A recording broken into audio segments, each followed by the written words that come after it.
Bismillahirrahmanirrahim. Assalamualaikum warahmatullahi wabarakatuh. Waalaikumsalam. Segala puji bagi Allah Subhanahu wa taala. Selawat dan salam semoga tercurah kepada baginda Rasulullah sallallahu alaihi wasallam. Sahabat pendengar cakap Semansik, selamat datang di podcast spesial peringatan Isra Mi'raj Nabi Muhammad sallallahu alaihi wasallam 1447 Hijriah.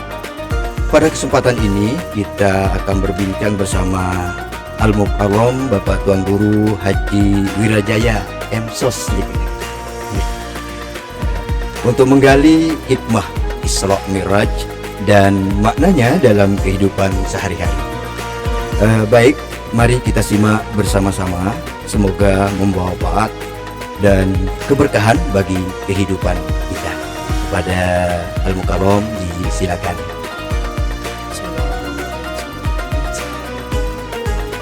Waalaikumsalam warahmatullahi wabarakatuh. Alhamdulillah, wassalatu wassalamu ala rasulillah.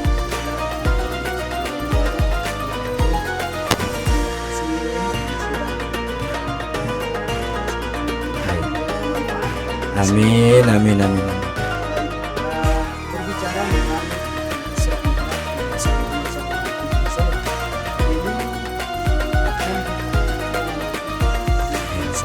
kejadian ini ternyata bukan hanya hikmahnya tentang agama. Ya.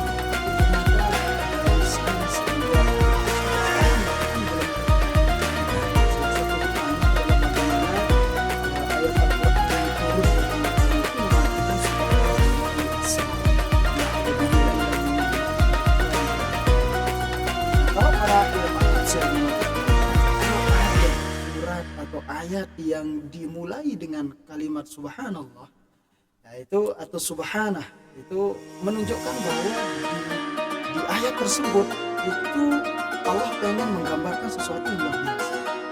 Salah satunya adalah kejadian Isra Mi'raj Nabi besar Muhammad SAW. Jadi kalau kita melihat ada beberapa hikmah yang luar biasa dari segi agamanya Isra Mi'raj itu. Hikmahnya pertama adalah menjadi salah satu bukti kuasa Allah Subhanahu wa Ta'ala. Kalau bisa dikatakan bahwa sesuatu yang terjadi pada diri Nabi yang disebut dengan mukjizat yang luar biasa.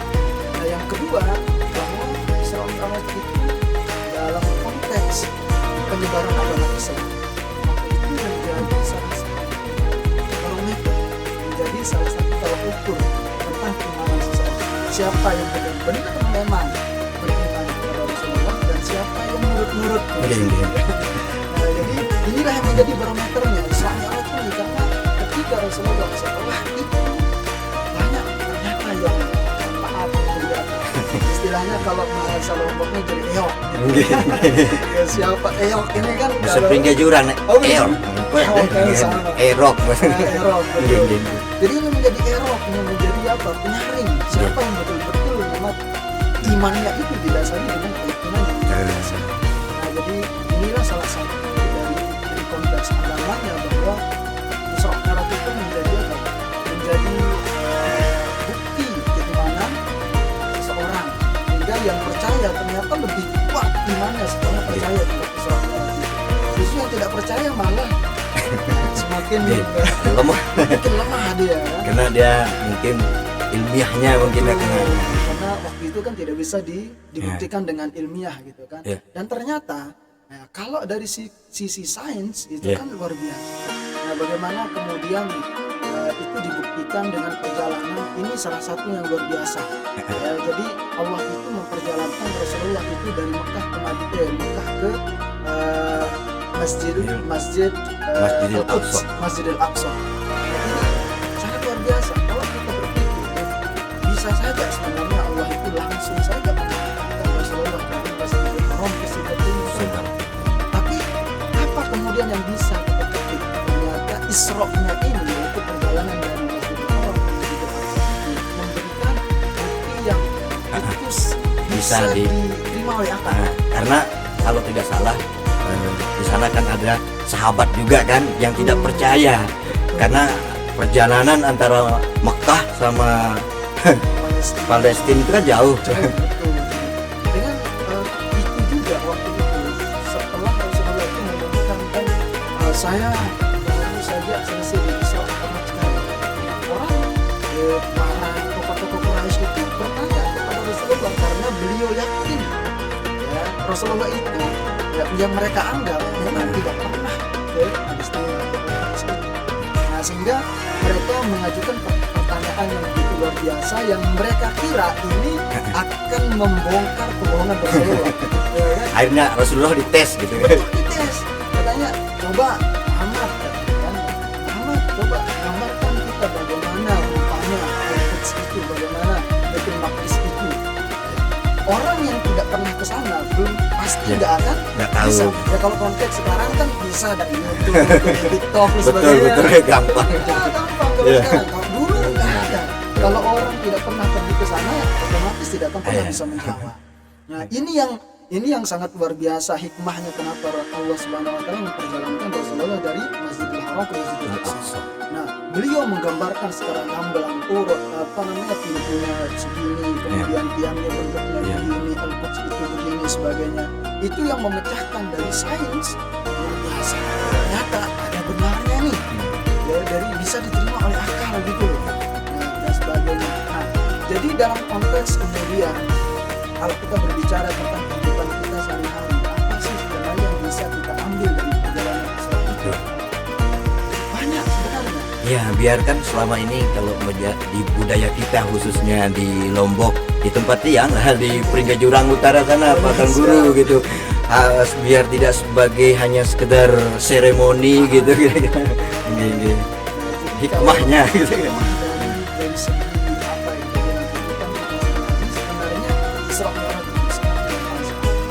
Kenapa saya bilang sangat bermanfaat? Karena Isra Mi'raj itu menggambarkan bagaimana kehidupan kita sehari-hari yang karena kan ulama mengatakan bahwa tidak Abdullah mu'abdan ketika Allah Subhanahu wa taala itu sayang dengan seorang hamba, maka dia akan memberikan cobaan. Cobaan dari Allah Subhanahu wa taala itu sebenarnya bukan dalam konteks Allah itu menjatuhkan seorang hamba. Cuman itu untuk mengetes saja apakah memang betul-betul ya, seorang hamba ini beriman kepada Allah Subhanahu wa taala dan menggantungkan pengharapannya kepada Allah Subhanahu wa taala. Baik Batang Guru sebagai penutup dan langsung mungkin sebagai closing statement, kira-kira pesan apa yang bisa kita ambil dari perayaan Isra Mi'raj ini? Baik, Isra Mi'raj itu mengajarkan kepada kita tentang bagaimana kita itu menghadapi suatu masalah.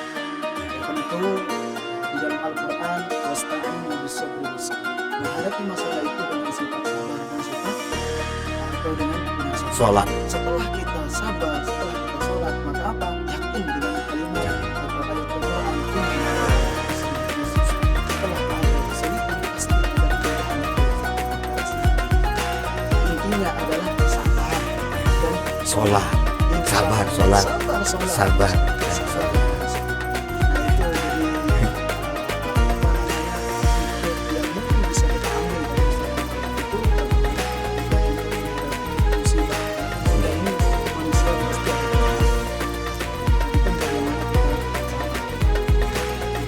Baik, terima kasih Bapak Tuan Guru. Sudah sangat banyak sekali disampaikan tadi. Ya, alhamdulillah. Mungkin langsung aja ditutup. Pak Tuan Guru, silakan ditutup mungkin langsung. baik, terima kasih atas waktu yang sudah diberikan. Mudah-mudahan Amin. bisa menjadikan kebahagiaan bagi kita dan mudah-mudahan bisa kita jalankan. Amin.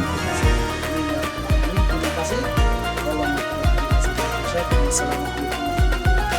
Waalaikumsalam warahmatullahi wabarakatuh. Baik para pendengar Cakap Semangsik, semoga apa yang telah disampaikan oleh Al-Mukarram Bapak Tuan Guru Wirajaya Ersos dapat menambahkan keimanan dan menjadi pengingat bagi kita semua untuk semakin menjaga sholat dan ketaatan kita kepada Allah Subhanahu wa taala. Saya Samsul Watoni selaku host Cakap Semangsik. Terima kasih. Wallahu muwaffiq wal hadi ila sabilir rasyad. Assalamualaikum warahmatullahi wabarakatuh. Waalaikumsalam.